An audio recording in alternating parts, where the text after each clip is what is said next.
Hey, what's going on YouTube? Alabama Reloader here. So still have not made it out to the range to shoot these first 10 loads that we did for the 30-06, the elk load from my buddy Richard. And those are with H4350, if you'll recall. So that's 53.7 down to 55.5. Just checking velocities. So if you'll go back and watch the first video where I talk about basically what we're trying to achieve here, a good elk load, you know, velocities up above 2,800 feet per second. We're going to zero the rifle. I believe it's 2 inches high at 100. So that way he can just hold basically on the vitals out to 300, I believe it is. And I think with the numbers that I was running, if we can get up to 2850, if we can push it to 2850 on the velocity, I think it's like less than a 7-inch drop at 300 yards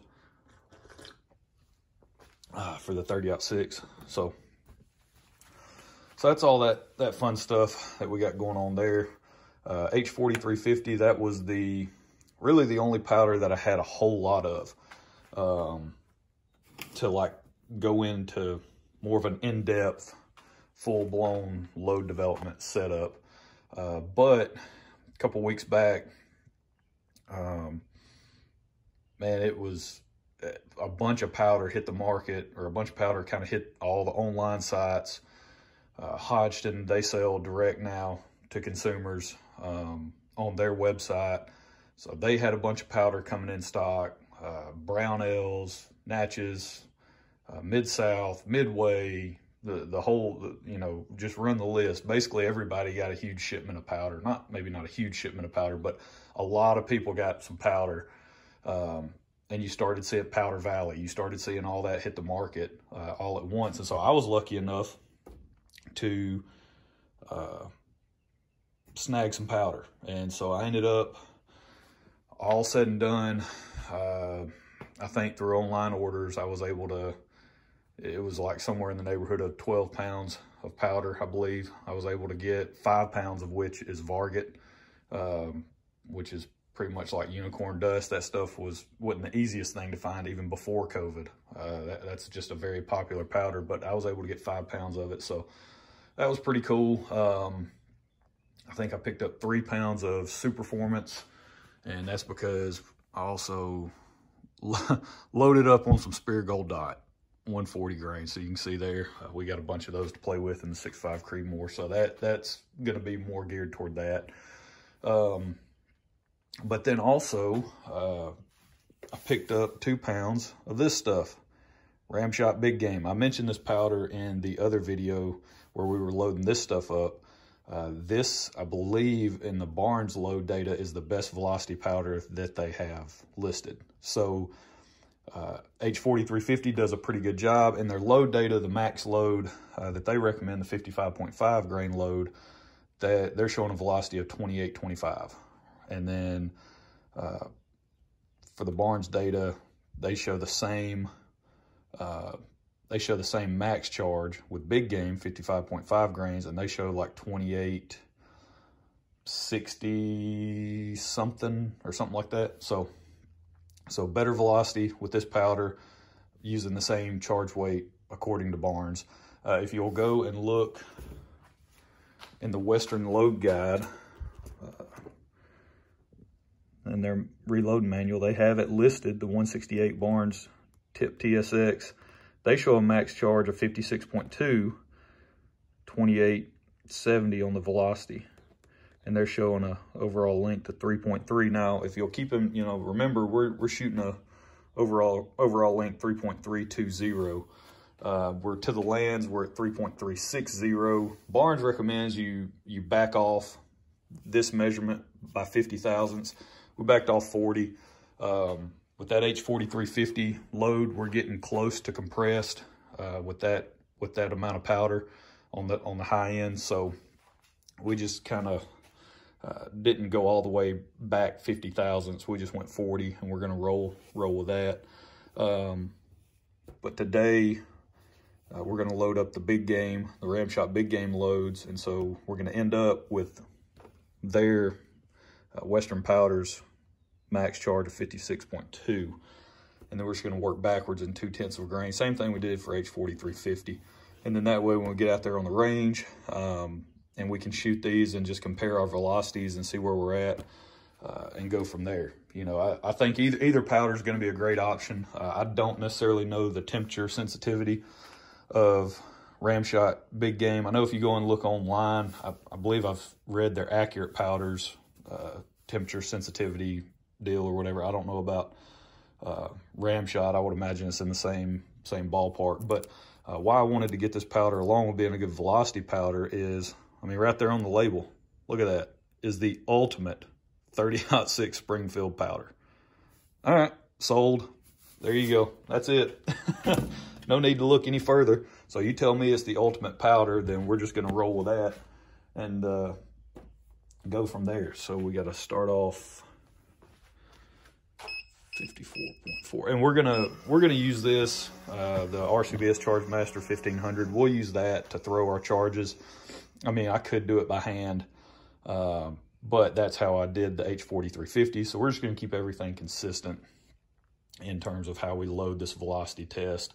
We're using the same primers. These guys right here, I've got a brick of these just sitting around. So again, I don't have anything worked up with these in terms of loads that I like to shoot in my own rifles. So I've got a brick to play with. So I figure that'd be a perfect primer to throw in this and go with that. So what else? Let's see. Yeah, so there's the reminder of the bullet that we're using. Pretty sweet looking round, if you ask me. Get all this powder dumped, and the Big Game, Ramshot Big Game, it is a spherical powder. I'm more of an extruded powder fan, but that is one thing, this stuff meters really well. So if you're looking for a good rifle powder in your 30-06 Springfield, if you can get your hands on this, then I think you'll be pleased. I've never used it. We'll just have to see how it goes when we get out on the range. But those are pretty big claims on the back of the powder bottle there, that it's the ideal 30-06 Springfield powder. Let's see. All right, now we're gonna move on to the next one. And in this video, hopefully some people that are kind of new to reloading, I'm hoping that you'll stumble across this video, you know, and I think there's so many people that have gotten into reloading. I've had so many conversations with people that are just now getting into reloading, and they got into it because, you know, the COVID stuff and the ammo shortage, and they couldn't find their hunting ammo. So they were like, man, I'm going to get into reloading so I can, you know, so I can just make my own, and now I don't have to rely on anybody else. And that's great. I mean, that's awesome. That's one of the reasons why I enjoy reloading. Between that and, you know, hey, I get to shoot a lot more. I have more control over, now we're at 55. So I get talking to you guys and I lose track of what I'm doing, which is always dangerous when you're messing with gunpowder. But, you know, it allows for better control over your hunting rounds and that type of thing. So you can dial it into your rifle as you see fit. But I think because there's so much information out there, and the industry seems to be moving or innovating kind of at a, I won't necessarily call it a rapid pace, but I mean, you've got so many new products that are coming out, and you've got so many new videos and content being pushed, where if you don't have an amp annealing machine, then why even bother getting into reloading? You know, if you don't have the 4190 turret press, why even bother getting into reloading? If you don't have your lab radar chronograph, I mean, what's wrong with you? You know, that type of stuff. I think if you go and watch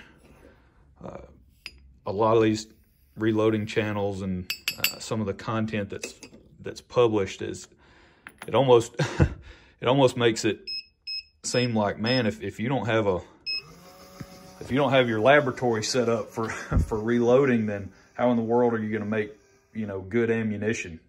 I mean, what's the point? Why even go through the hassle if you don't have all the whiz bang latest and greatest gadgets, you know, to set up on your bench and get going.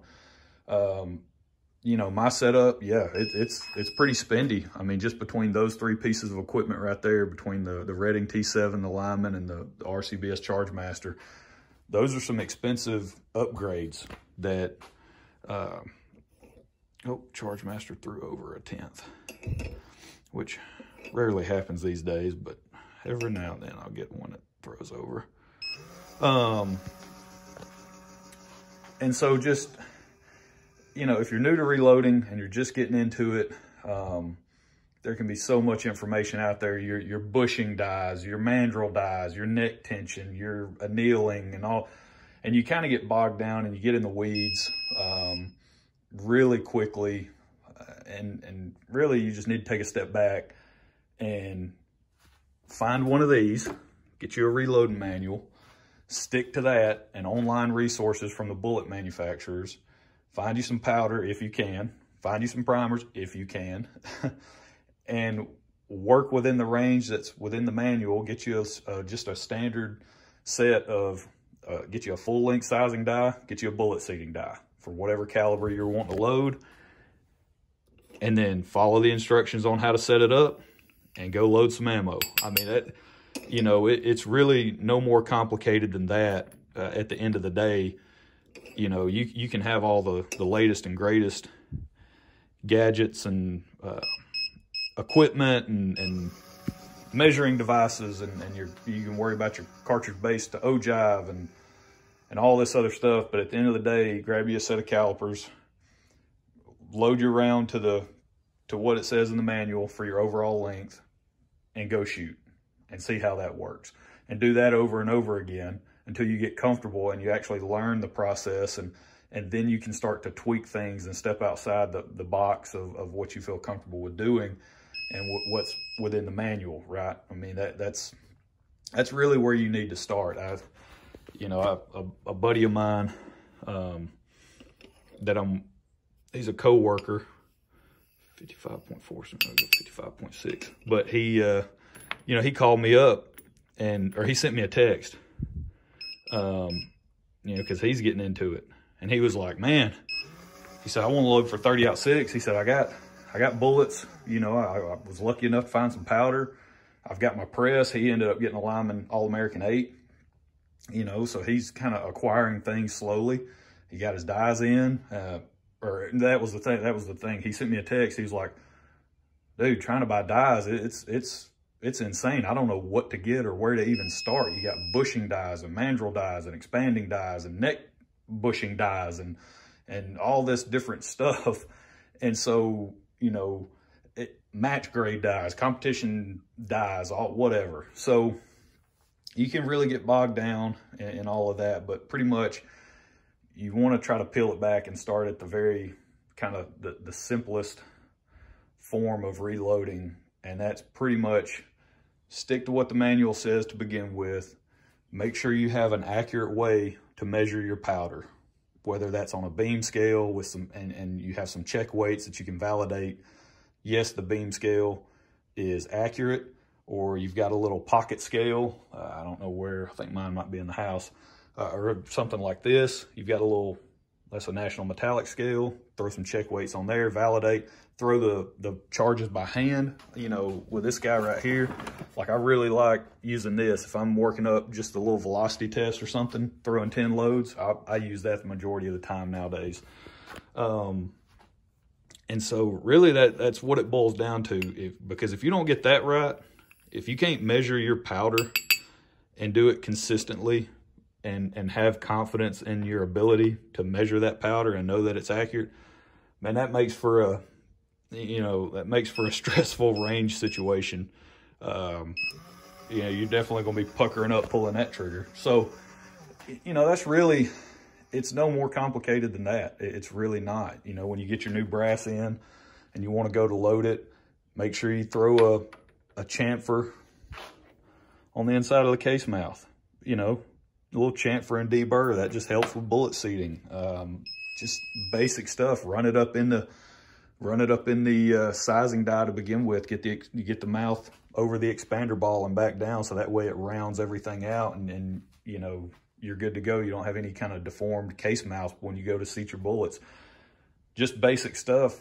Dump your powder charge, make sure you know it's accurate, and then grab you a bullet and then seat to the appropriate depth according to the manual and go shoot. It's really that simple. It's just attention to detail, which of course, when I start talking to you guys, half the time I forget what I'm doing. And I forget what powder charge I threw, so that's a little bit dangerous, but I'm a YouTube expert. And that was sarcasm for those that didn't pick up on that. 56 now.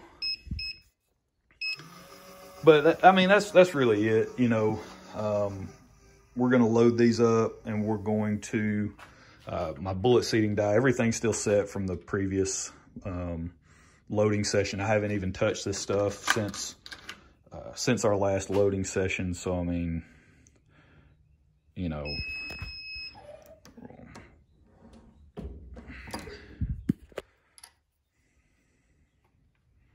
there we go.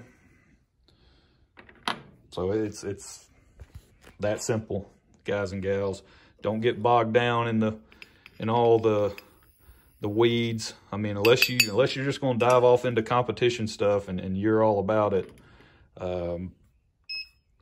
you know, just grab you a 2-die set for the most part, for generally speaking, for a lot of rifle stuff. You're just going to get you a full-length sizing die, bullet seating die, and go to town, man. Just load some ammo, go shoot, get more time on the trigger with your rifle, your firearm, whatever it is. Get more comfortable with it. Get more time at the reloading bench. Double and triple check what you're doing.